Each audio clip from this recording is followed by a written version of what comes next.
30 dichos de los sabios en Proverbios 22, capítulo 22, versículo 20 al capítulo 24, versículo 34, para los que anotan. Si hay algo, mis hermanos, que siempre sale mal, es mezclar la sabiduría de Dios con la razón humana. ¿Cuántos están de acuerdo con esto?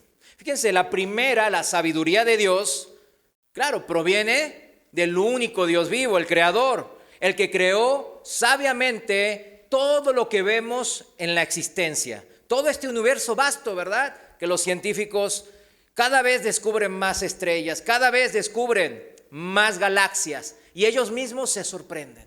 No entienden cómo puede haber un poder tan grande para generar semejante hermoso universo.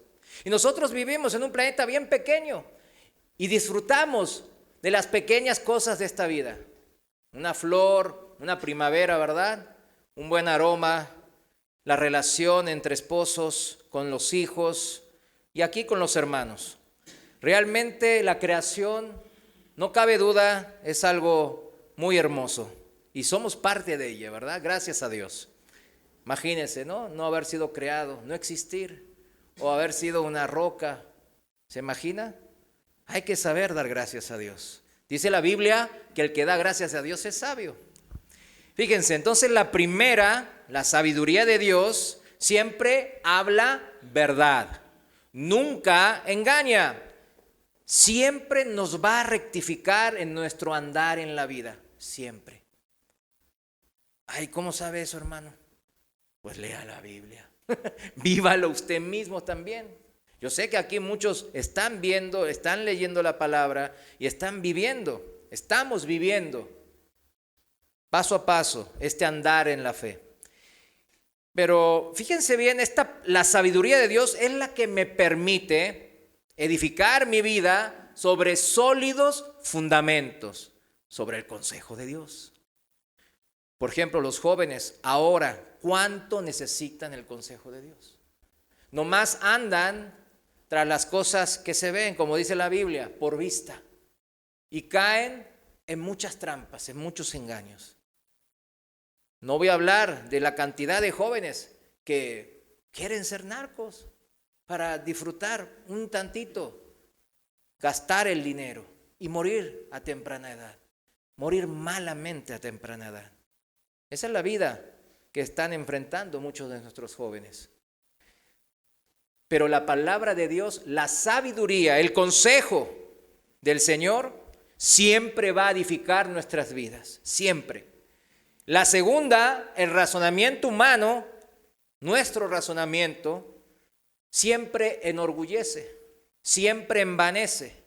Aunque a veces pareciera que tiene lógica y certeza, también en esa misma lógica y certeza desvía y enturbia las decisiones. Escúchenme bien, mis hermanos, porque todos los días tomamos o no decisiones. Todos los días tomamos decisiones.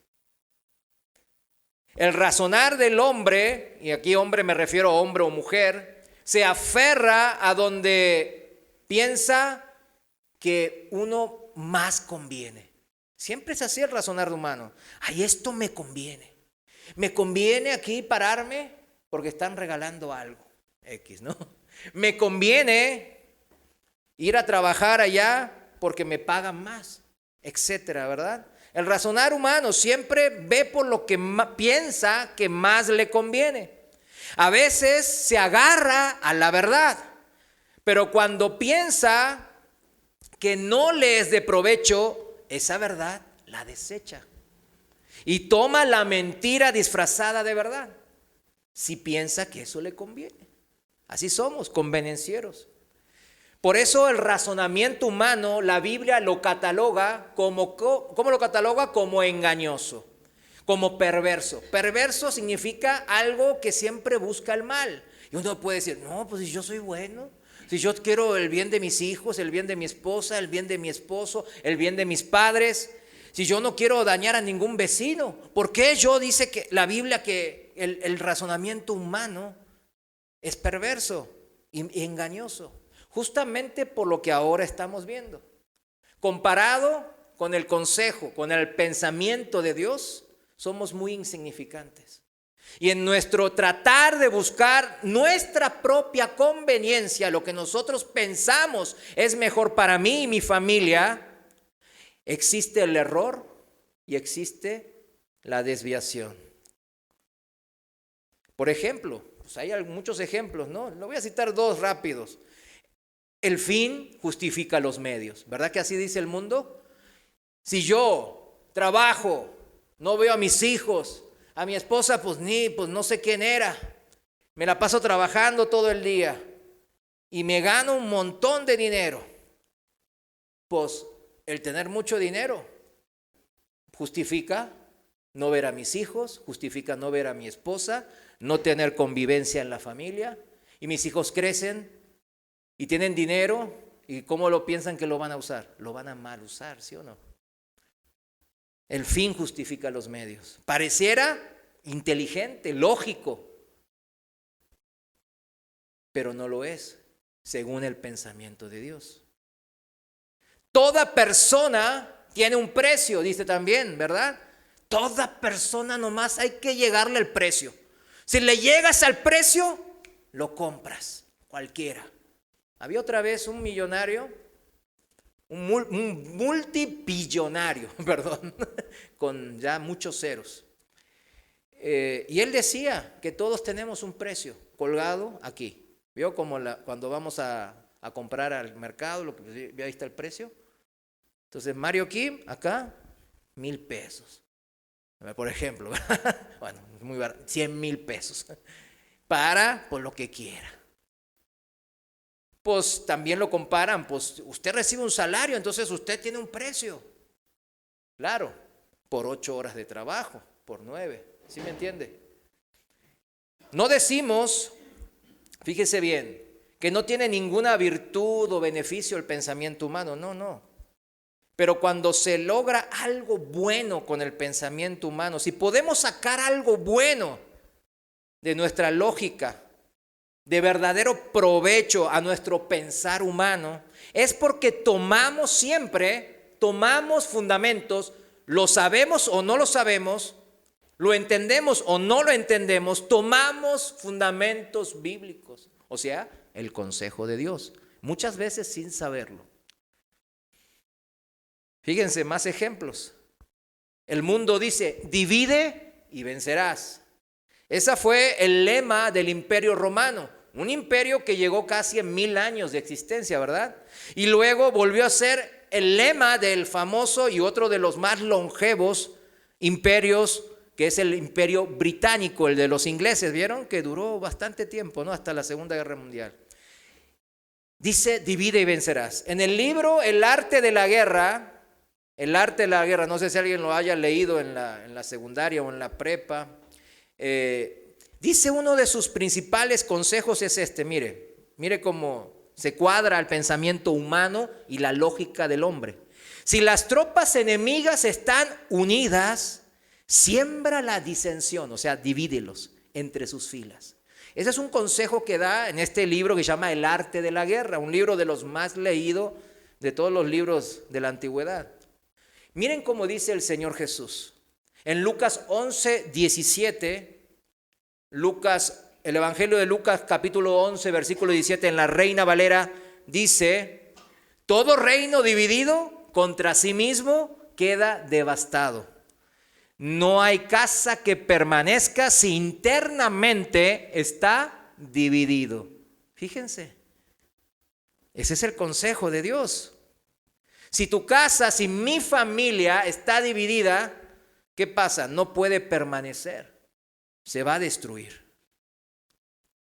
El apóstol Pablo sigue en la misma línea que nuestro Señor Jesús y nos dice en Romanos 16:17, Reina Valera, dice así, pero les ruego, dice el apóstol Pablo, les ruego, hermanos, que se cuiden de los que causan divisiones y tropiezos en contra de la enseñanza que ustedes han recibido y que se aparten de ellos. Fíjense, es bien tajante el apóstol Pablo.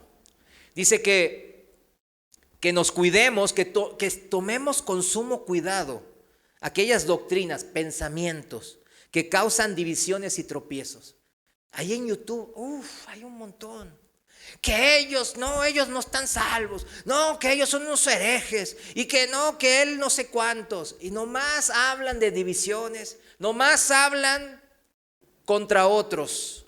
Murmuran. Y eso causa siempre división y tropiezo. ¿En quién? En contra de la enseñanza de Dios. Acá dice la palabra. Repito, si sacamos algo bueno del pensamiento del ser humano, es porque, lo sepamos o no, sus raíces, sus fundamentos están en la palabra de Dios. Yo hice un chequeo rápido y le puedo asegurar que la mayoría de los pensamientos humanos, de los famosos dichos, de hacer o no hacer, positivos o negativos, todos están en la Biblia. Y hay un montón de ejemplos también. En su sabiduría del Señor vamos a encontrar siempre un camino, una solución, una edificación, un poder enfrentar la adversidad o la dificultad. ¿Qué puede mezclarse, mis hermanos? Chéquenlo. ¿Qué puede mezclarse con el oro para que valga más? Si el oro puro es el oro de 24 quilates. Yo creo que las mujeres aquí saben bien, ¿verdad? O sea, ¿qué me diste, amor? Es 10 quilates. 18, 24, pues todavía más, ¿verdad? 24 quilates es la pureza perfecta, ¿verdad? O sea, 100% oro. En términos monetarios es la calidad mejor, ¿verdad? Pero si yo mezclo ese oro con plata, que vale mucho menos, ¿qué pasa? Su pureza baja y su valor baja.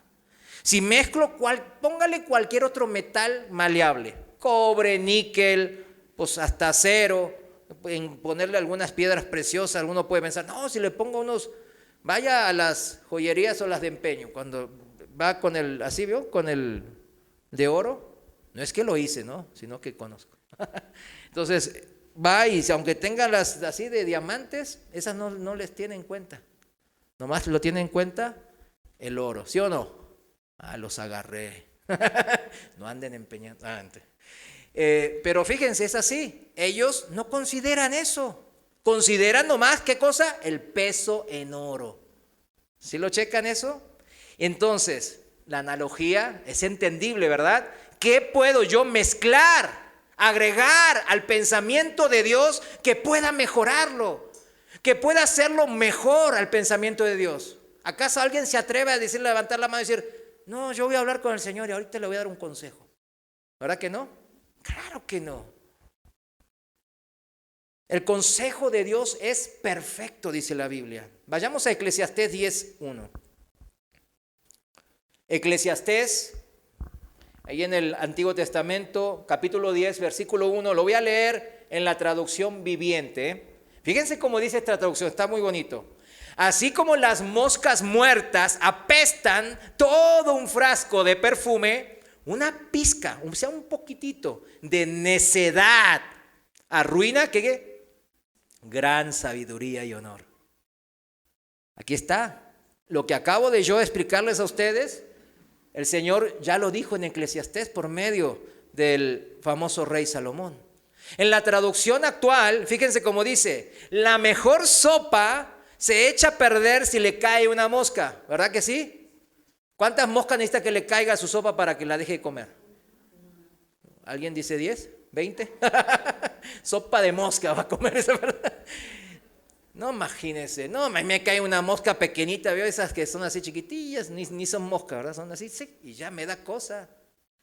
Pues igual la saco esa, ¿no? Pero una mosca verde, pues no, esa ya digo, no. Ya vi que alguna dice, ay, pues no, sí, claro. Fíjense, se echa a perder con una sola mosca. La menor tontería echa a perder tu fama de sabio. Eso es un consejo de Dios. Por eso el consejo de Dios siempre, como dice el Proverbios 9:6, siguiendo en la traducción viviente, Proverbios 9:6 dice, dejen atrás sus caminos de ingenuidad y empiecen a vivir, dice el Señor. Deja atrás tu ingenuidad, tu simpleza y empieza a vivir. Aprendan a usar, ¿qué cosa? El buen juicio. Y el buen juicio no es como el buen juicio que el mundo nos ofrece, el que estuvimos ahora comparando con el pensamiento de Dios. No. Buen juicio no hallamos. ¿Qué dijimos? Que cuando hallamos de repente algún buen juicio es porque ya tiene fundamento. Acuérdense que fuimos creados ¿a qué imagen? A imagen y semejanza de Dios. Y tenemos una conciencia y tenemos un alma en donde el Señor lo dispuso y lo puso ahí para que tomemos decisiones que a Él le agraden. Fíjense la palabra aquí en Proverbios 9:6, la palabra ingenuidad. Porque uno puede decir, ingenuidad, ay, qué ingenuo que es. Y hasta suena bonito.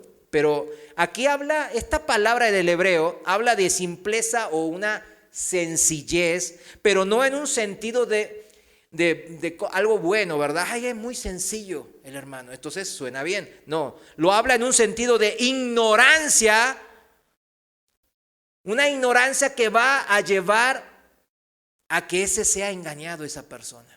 En ese sentido lo menciona la palabra ingenuidad. Muchos ahora, muchos cristianos incluso, andan engañados, andan en ingenuidad, en simpleza.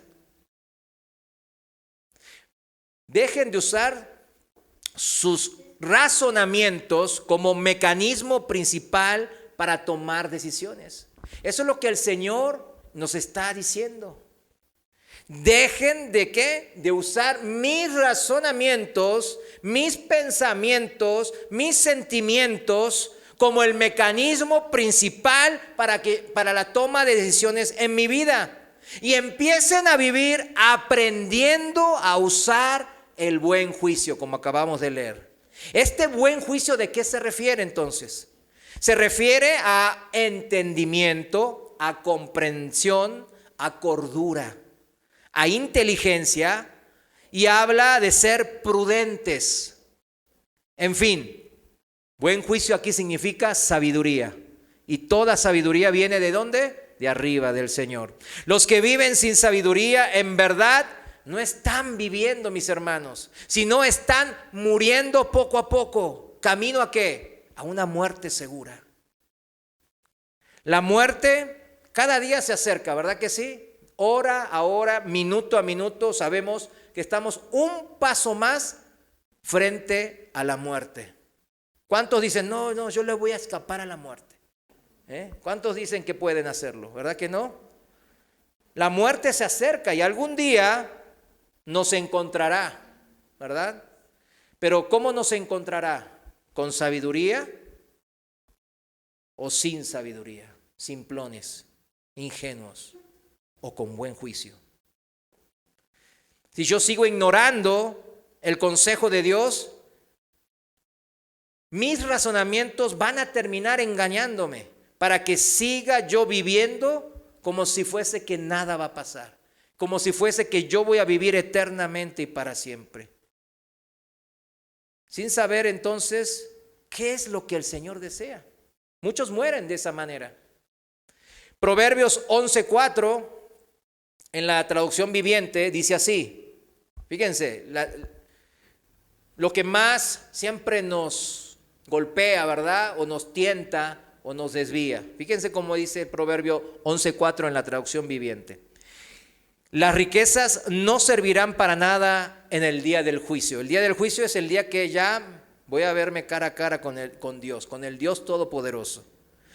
Pero la vida recta puede salvarte de la muerte, dice. Bajamos al versículo 7. Cuando los perversos mueren, sus esperanzas mueren con ellos, porque confían en sus propias y deficientes fuerzas. Ahí está bien claro, mis hermanos. Bien claro, ¿verdad? Proverbios 19:3. Seguimos en la traducción viviente, dice así, Proverbios 19:3 dice, la gente arruina su vida por su propia necedad y después se enoja con el Señor. ¿Cuántas veces somos así? ¿Cuántas veces? Yo tengo muchas veces, la verdad. Tengo que admitirlo. Cada vez menos, claro. Pero siempre tenemos esa tendencia mala, deficiente, de que si nos pasa algo, si hacemos algo bien, nos echamos flores, ¿verdad? Yo lo hice. Por mi experiencia y mi sabiduría y mi capacidad cognitiva, yo hice eso y por eso tengo esta casa y por eso tengo esto. Pero cuando nos pasa algo mal, ¿qué dice? Señor, ¿por qué? ¿Por qué me pasa esto a mí? ¿Cómo? Para lo bueno tú y para lo malo es el Señor. Hay que tener en cuenta que el Proverbio 19:3 bien claro nos dice el Señor sabía que íbamos a ser así. Por eso dice que la gente arruina su vida por su propia necedad y después se enoja contra Él. ¿Cuántas veces le echamos la culpa al Señor de nuestras malas decisiones? Decisiones tomadas en la ignorancia, sin sabiduría, en la necedad. Llenemos nuestra vida solo de la sabiduría de Dios. Eso es la consigna, mis hermanos. Y vivamos, no muramos, vivamos. Porque el cristiano, ¿qué pasa? Ya tiene vida eterna. La muerte física es algo, ¿cómo dicen? Rápido y pasajero. Por eso el cristiano, el morir es ganancia. Porque ya está en la presencia del Señor. Por eso el cristiano puede y debe poder recibir martirio, persecución, agravio y hasta muerte como el Señor lo hizo. Por eso dice la Biblia que juntamente a Cristo yo estoy muerto, dice. O sea, mi pensamiento, mi razonamiento está muerto. Y yo dejo que el pensamiento de Dios obre en mi vida. Se escucha bonito, ¿verdad? Pero qué difícil es aplicarlo, ¿verdad? En el día a día. Qué difícil es no intrometerme en la voluntad de Dios, en el pensamiento de Dios. Siempre me tengo que inmiscuir en lo que Él quiere, en sus planes, en sus propósitos, y salgo con mis cuentos, ¿verdad? Salgo con estos cuentos. Ay, no, pues yo creo que así va a ser mejor, Señor. Así me la aviento. Si me va mal, me ayudas, ¿no? Y después, no, ¿por qué no me ayudaste, Señor? Es que no tenías que ir para allá, hombre.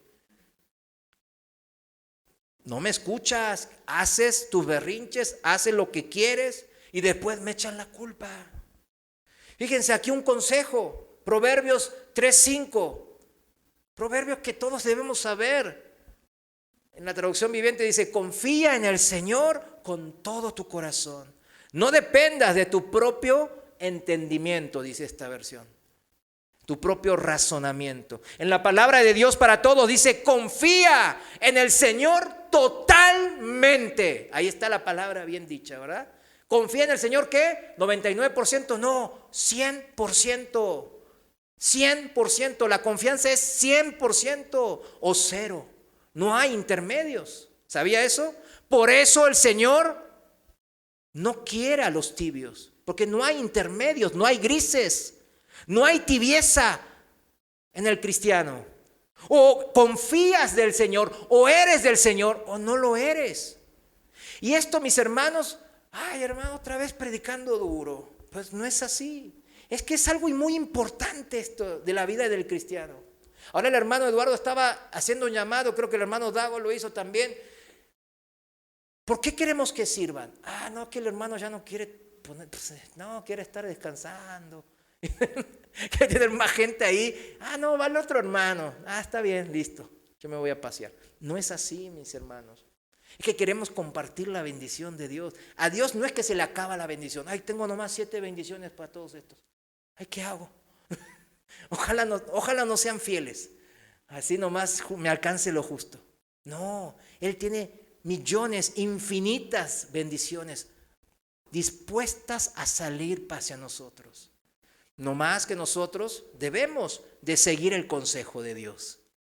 De eso se trata. Y el consejo de Dios nos lleva pues a ser ¿qué? Servidores, ¿verdad? ¿Por qué? Porque Cristo sirvió. ¿Y yo qué soy? Cristo sirve, el Señor sirve y yo no sirvo. ¿Cómo? Sí, pues no sirvo, como dicen, ¿verdad? Si el Señor nos dio el ejemplo, tenemos que ver, no, espérame. Si Cristo hizo esto cuando Él vino, ¿Quién soy yo para no hacerlo? No, es que yo soy el hijo coronilla. Yo soy el consentido de Dios. ¿Usted cree? ¿Usted cree que es así?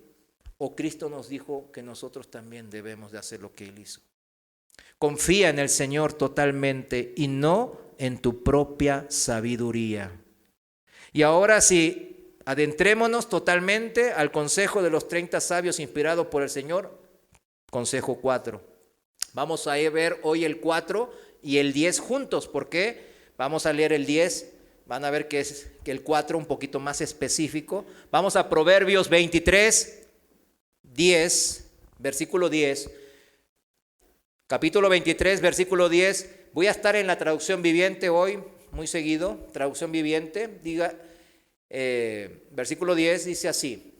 No engañes a tu vecino cambiando de lugar los antiguos límites de propiedad, ni te apropies de la tierra de huérfanos indefensos, pues el Redentor de ellos es fuerte. Él mismo levantará cargos en tu contra. Hace poco, mis hermanos, hubo unas noticias que salieron, no sé si la vieron, pero ahí en Monterrey salió más así, más fuerte, ¿verdad? Porque el ganadero a quien asesinaron, pues era de allá, de Nuevo León, ¿verdad? El ganadero se llamaba Gustavo Levy, era un ganadero famoso. Lo mataron, lo asesinaron y lo calcinaron los narcos, ¿verdad? Porque querían sus tierras. Usted sabe que el otro día me estaba compartiendo un hermano que se fue a la frontera de aquí y cruzó por la frontera, no por Laredo, porque dice que ahí están unas balaceras tremendas. Entonces dice que se desviara por Colombia, por la entrada de Colombia a Estados Unidos para Texas. Y me dice que él veía todos esos terrenos, muchos terrenos, todos mal cuidados. O sea, nadie estaba produciendo ni ganado, ni estaba cosechando nada ahí. Y después le dijeron que todas esas tierras, los narcos se las apropiaron. Mataron, secuestraron, destruyeron, ¿verdad? Este señor Gustavo Levy, al que asesinaron, era un señor de 85 años, un adulto mayor, ¿verdad? Que él mismo dijo, no, pues me quieren secuestrar, me quieren matar, no, pues de pie caigo. O sea, está mejor que un cristiano, ¿verdad? O sea, los cristianos ahora, ay, no, es que no me quiere, el hermano no me saludó y ya están así, pues, no, de pie caigo, dijo, 85 años, agarró su escopeta y venían todos pues, los maleantes ahí, pues, solo, una escopeta. Y claro, bueno, eran muchos contra él solo, obviamente, ¿no? Lo mataron y lo calcinaron, así con saña, ¿verdad?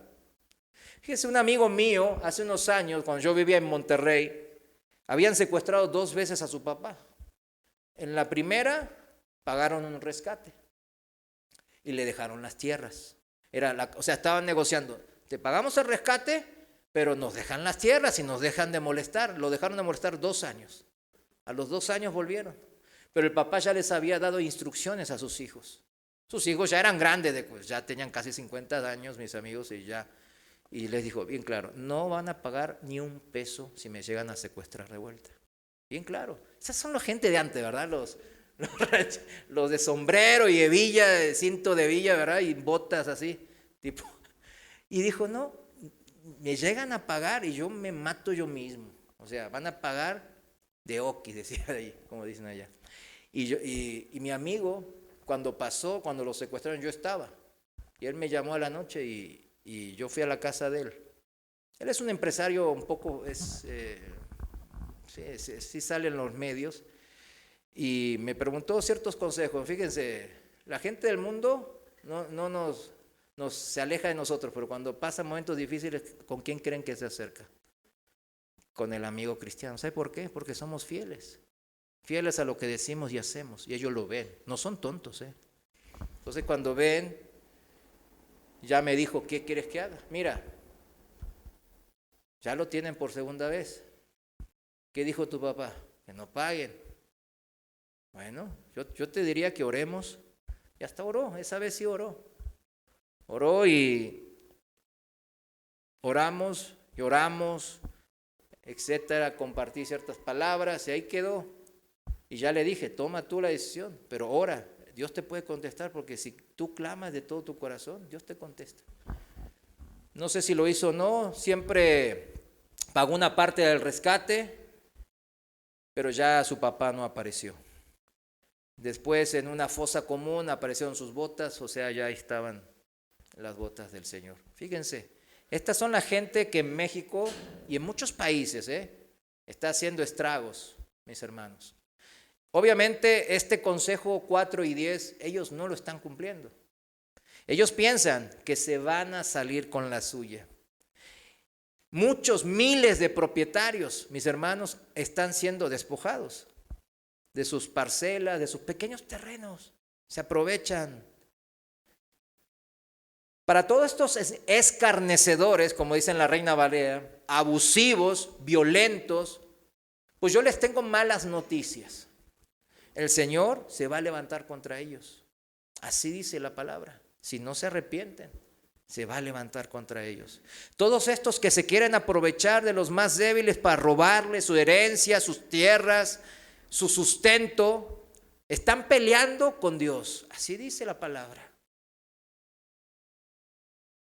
Como le dijo el Señor Jesús a un Saulo que iba camino a Damasco: dura cosa te es dar coces contra el aguijón.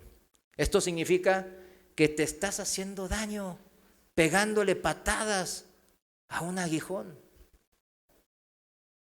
Así están estos narcos y esta gente violenta, dándole patadas descalzos, ¿no? Vamos a poner no con botas, descalzos. Así es la vida de estos que van en camino de perdición, mis hermanos. La muerte los encuentra y después viene el juicio. Y el juicio es justo. Van a pagar por todo lo que hacen en esta tierra, dice la palabra. ¿No es mejor la sabiduría de Dios que lleva a la vida plena, llena de gozo? Pero no me crean a mí, sino al Señor, porque está escrito. Mateo 11, capítulo 11, versículo 19, en la NTV, seguimos ahí. Mateo 11, 19 dice: la sabiduría demuestra estar en lo cierto por medio de sus resultados. Fíjense, me gusta esta como lo dice, ¿verdad? La sabiduría demuestra estar en lo cierto por medio de ¿qué cosa, mis hermanos? De los resultados, de lo que va a pasar. Es sencillo. Pero yo después de la muerte no sé qué va a pasar. Pero la Biblia lo dice. La Biblia lo dice. Vayamos rápido a Isaías capítulo 1, versículo 16. Porque el Señor siempre da un consejo, da instrucción. Y Él quiere provocar resultados y que vivamos y seamos de bendición. Isaías 1:16 dice en la traducción viviente: lávense y queden limpios. Quiten sus pecados de mi vista. Abandonen sus caminos malvados. Aprendan a hacer el bien. Busquen la justicia y ayuden a los oprimidos. Defiendan la causa de los huérfanos y luchen por los derechos de las viudas. Vengan ahora sí, dice el Señor. ¿Hicieron eso? ¿Están haciendo eso? ¿Vieron que les cuesta hacer eso? Cuesta hacer el bien. Vengan ahora, dice el Señor. Vamos a resolver este asunto, dice el Señor. Aunque sus pecados sean como la escarlata, yo los haré tan blancos como la nieve. Aunque sean rojos como el carmesí, yo los haré tan blancos como la lana. Si tan solo me obedecen, tendrán comida en abundancia. Pero si se apartan y se niegan a escuchar, la espada de sus enemigos los devorará. Yo, el Señor, he hablado. Así dice la palabra de Dios. Esa es la justicia de Dios. Porque muchos anhelan ser narcos, los de los jóvenes. A mí me impactó una vez que fui a Sinaloa por un negocio y yo preguntaba a la gente y todos hablaban, ¿sabe? Bien del Chapo. Todos hablaban bien. Todos lo tenían como un héroe local. Y los jóvenes que querían ser, adivinen qué, Pues igual que él. Fíjense. Pero ¿qué dice la Biblia, mis hermanos? La Biblia es bien clara en eso. Este es el corazón. En Isaías 1 acabamos de leer lo que hay en el corazón del Señor. El Señor quiere que nos arrepintamos, que volvamos a sus caminos, que hagamos su justicia, que dejemos nuestros malos pensamientos y dejemos de pensar de valernos por nuestras propias fuerzas y que dependamos de Él. Y Él nos ama y nos desea fervientemente. En Ezequiel 33:11, ahora en la Reina Valera 2015, dice así, Ezequiel 33:11, diles, vivo yo, que no quiero la muerte del impío, sino que el impío se aparte de su camino, ¿y qué cosa? Y viva, dice el Señor Dios. O sea, Él no quiere que el narcotraficante, el maleante, el mentiroso, el abusivo se muera para la eternidad. Él quiere, siempre extiende esos brazos de amor. Siempre hay una oportunidad con el Señor. Porque Él siempre permanece fiel a lo que es Él. Un Dios lleno de amor y lleno de justicia. Consejo número 5. Proverbios 22:29. Dice así, este consejo 5 dice, ¿has visto a alguien realmente hábil en su trabajo? Servirá a los reyes en lugar de trabajar para la gente común. Diligente, hábil. Fíjense, dicen los sociólogos que se logra ser un experto. ¿Qué es alguien experto? Que la sabe muy bien, ¿verdad? Que la sabe muy bien en un asunto, en un tema, en un oficio, ¿verdad? Por ejemplo, yo llevo manejando más de 30 años ya. Más de 30 años, fíjense, llevo manejando. Y yo me considero un buen conductor. No tanto con el hermano Julio o el hermano Héctor, que conocían camiones, son mejores. Ellos son expertos en esa materia. Después hay expertos, por ejemplo, el hermano Dago, pues él es experto en lo que es la construcción, porque ya tiene muchas décadas dedicándose a eso.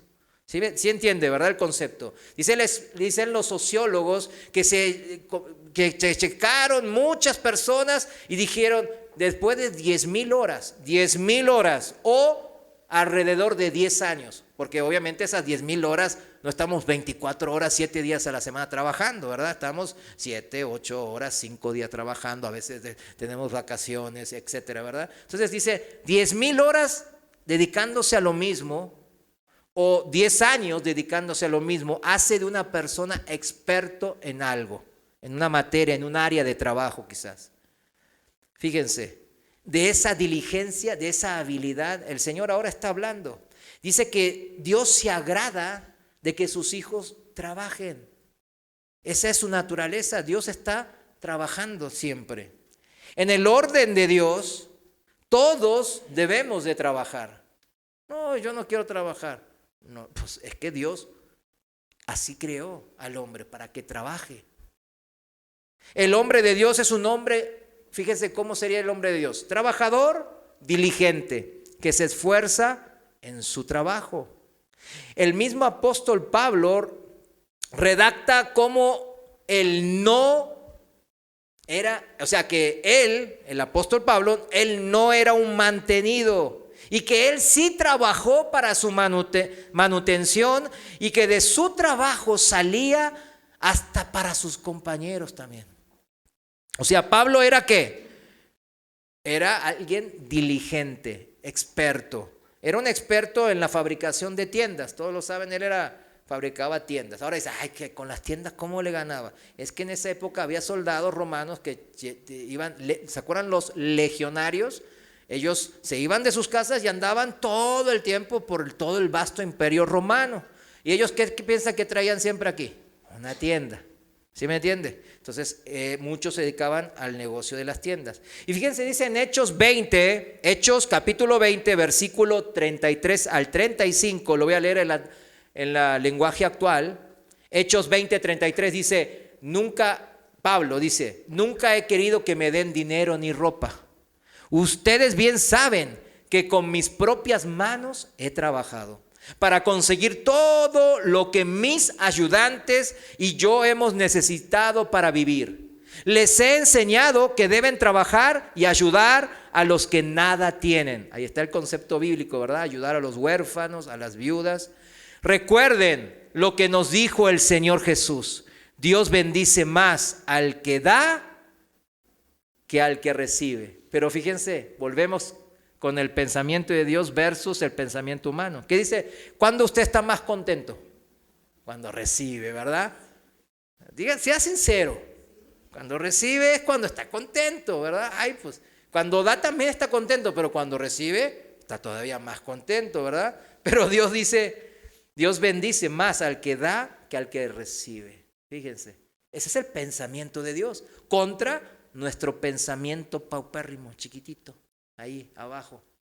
Pero que siempre quiere ganarle la partida al pensamiento de Dios. ¿Se fijan?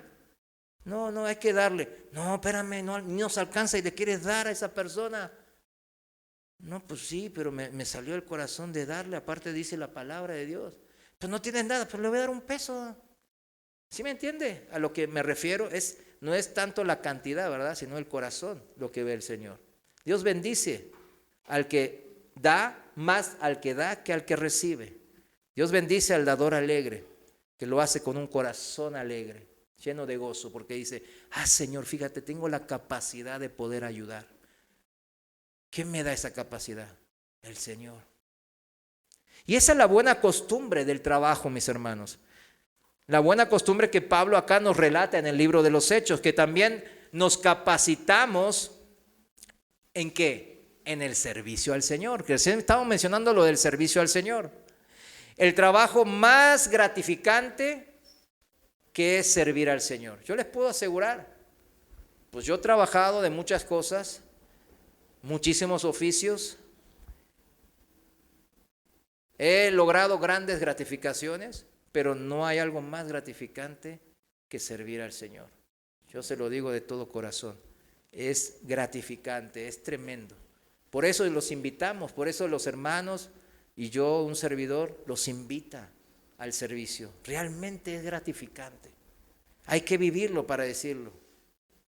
O bueno, vívalo y después dígame mentiroso, ¿verdad? Venga a reclamar. Se aceptan reclamos. El departamento de reclamos está acá a la vuelta. El miércoles pasado, pues yo hice el llamado al servicio, el hermano lo hizo ahora, ¿verdad? Creo que él daba el domingo, ¿verdad? Lo hacemos, no es porque necesitamos de ustedes. Fíjense, se escucha, pues qué hermano, qué onda. ¿Sí o no? ¿Me necesitas o no? Ya ponte de acuerdo, pues me confundes. No es porque lo necesitamos en verdad, ni mucho menos que Dios necesite de nosotros, de usted, para su obra. ¿Usted piensa que Dios nos necesita para su obra? Claro que no. Somos nada somos ante Dios. Todo lo contrario, somos nosotros los que necesitamos servir a Dios. Porque ahí está la bendición de Dios. Y no lo digo por convenenciero, sino lo digo porque es hermoso vivir la bendición de Dios. Él siempre da sobreabundantemente, llena de gozo, de paz, de alegría, en momentos de dificultad, de una manera indescriptible, de una manera increíble. Es maravilloso. Es como estar viendo, bueno, ahorita no se ve el cielo y no ve casi estrellas, ¿verdad? Pero si sale aquí, por ejemplo, a Tapalpa, una vez fui, por allá, a la noche, híjole, qué hermoso el cielo, lleno de estrellas. Parecía de día. Así es el gozo que hay en el Señor cuando le servimos, cuando hacemos su voluntad.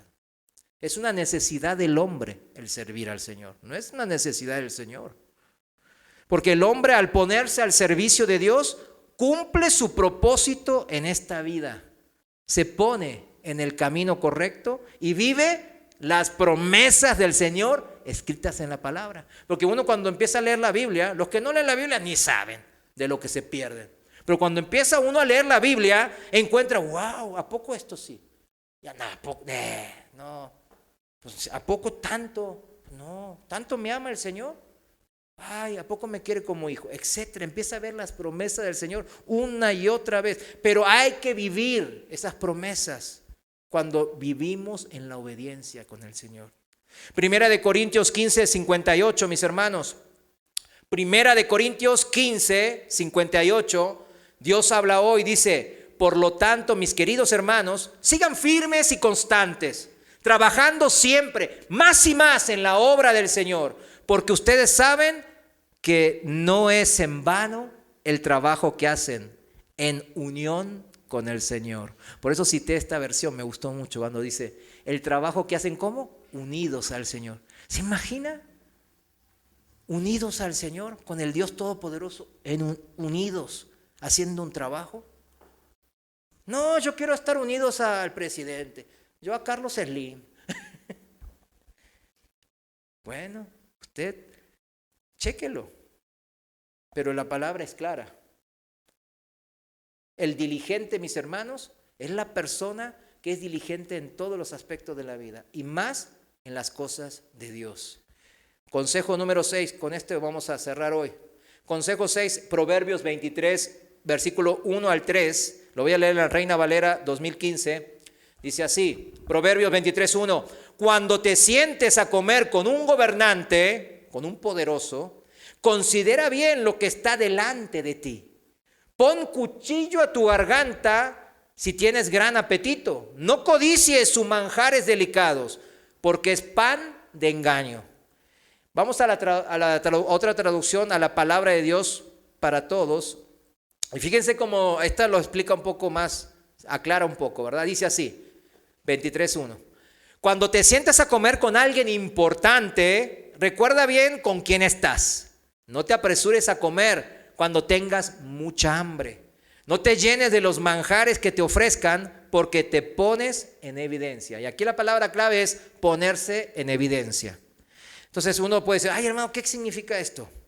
Fíjese, cuando uno está sentado con la gente que tiene poder, pues gobernantes, pues jefes, patrones, póngale líderes de naciones, de empresas, de estados, caciques, etcétera, ¿no? Dice la palabra de Dios que no tomemos decisiones apresuradas en frente de ellos. ¿En qué sentido? De aceptar lo primero que nos ofrezcan. De eso se trata. ¿Cuántas veces yo tengo mi parcelita y llega el terrateniente con todos los caciques y todos armados encima? Oiga, ¿nos vende su terreno? Y no, pues yo estaba pensando en 10,000. No, le ofrezco 30,000 pesos. Pero yo pensaba en 10,000, me ofrecen 30,000. Órale. ¿Qué dice la palabra? Cuidado, cuidado, cuidado. No aceptes dádivas, regalos, presentes, cenas, invitaciones, sin pensar qué hay detrás de ese ofrecimiento. ¿Sí me entiende? Nadie es la Madre Teresa de Calcuta, así como le dicen en el mundo, ¿verdad? Nadie es la Divina Caridad, menos en el mundo. Aquí nosotros estamos siendo entrenados para hacer eso, ¿verdad? Nosotros como cristianos, como hijos de Dios. Pero en el mundo, nadie. Si me van a dar algo, es porque es una transacción. ¿Sí me entienden lo que es una transacción? Yo te doy algo, ¿tú qué me das? ¿Sí o no? A ver, ¿a eso me das? Te doy esto. ¿Lo aceptas? De eso se trata. Pero cuando nos dan dádivas, como se dice en la jerga, mordidas también puede ser, ¿verdad? Regalos, presentes, una cena quizás, algunas invitaciones al partido aquí de las Chivas, yo qué sé. Cuidado. ¿Qué hay detrás de ese ofrecimiento? Porque siempre hay algo, dice la palabra de Dios. ¿Miren qué sabio que es el Señor? ¿Vieron? Por eso dice ponerse en evidencia, que es mostrarse vulnerable, según la palabra lo que significa. Ponerse en evidencia es mostrarse así. ¿Vieron cómo están así? Ay, sí, ay, sí lo acepto, sí. Eso es ponerse, ay, este ya lo tengo, está facilito cayó este. El otro me costó. Pero no, este está bien, órale. Facilito cayó. Eso es ponerse en evidencia, mostrarse mi vulnerabilidad, mi debilidad. Es mostrarles, como dicen en el mundo, mis cartas al oponente, ¿verdad? Él sabe mi juego, dicen, ¿no? Ponerse en evidencia, en otras versiones dice que es dejarse engañar fácilmente. O que nos engañen, nos están engañando. Y engañar en el sentido de ¿qué? De ponernos a prueba para medir la calidad de nuestra persona. ¿Está bien? O sea, engañar es ponerme a prueba. Me quieren engañar, entonces van a poner en prueba ¿qué? Mi calidad de persona. Me van a medir. Oh, y este nombre no le pude engañar. Vamos a dar otras artimañas, otras cosillas para convencerlo. Por las buenas o por las malas lo vamos a convencer. Pero me están midiendo la calidad de persona que yo soy. Mi integridad, mi calidad moral, mi sabiduría.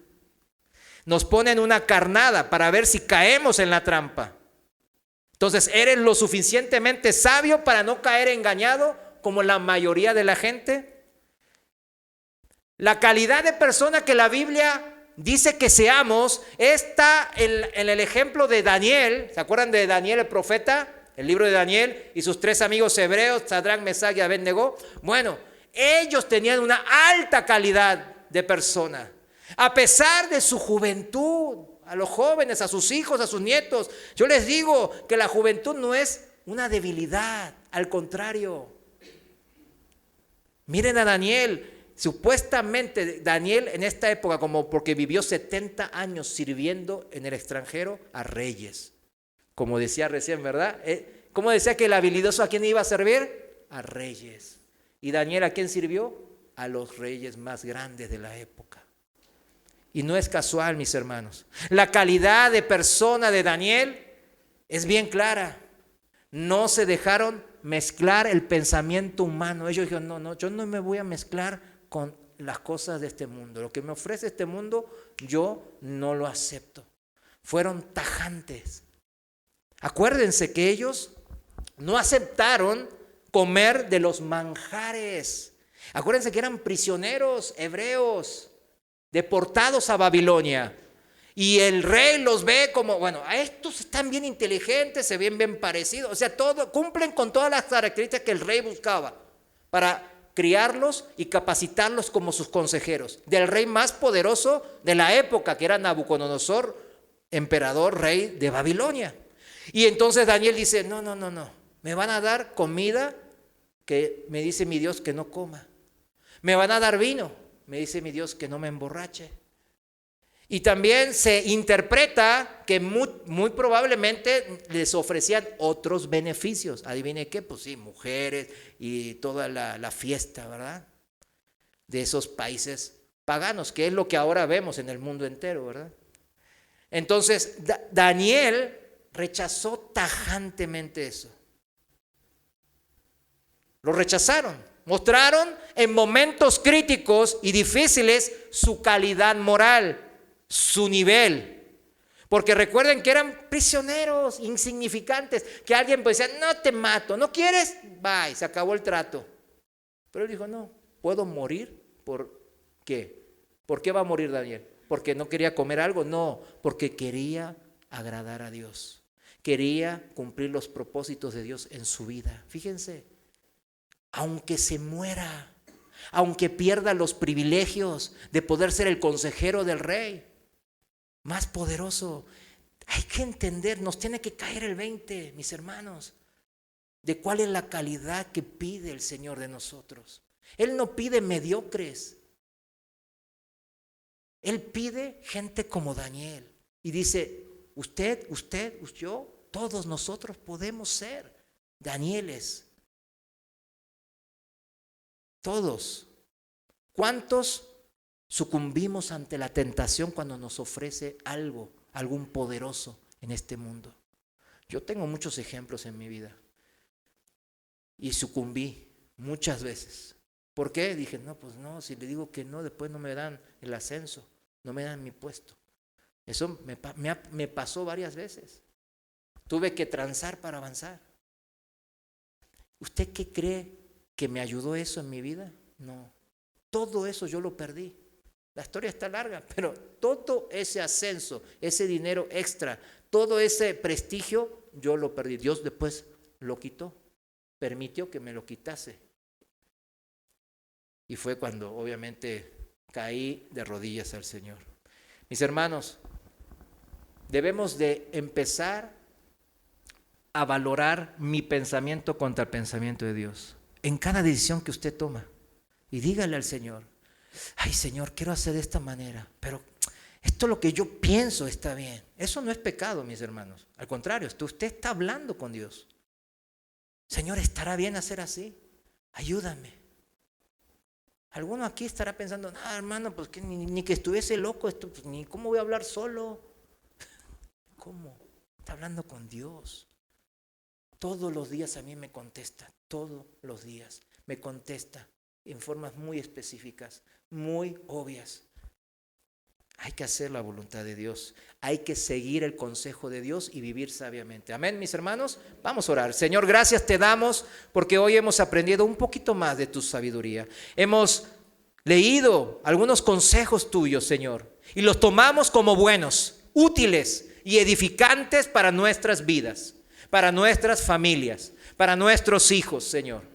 Ayúdanos a poder ser esos Danieles, esos Sadrach, Mesach y Abed-Nego, que a pesar de ser funcionarios ya poderosos en un país, imperio extranjero, cuando fueron confrontados a arrodillarse ante la estatua de Nabucodonosor, prefirieron seguir la voluntad de Dios.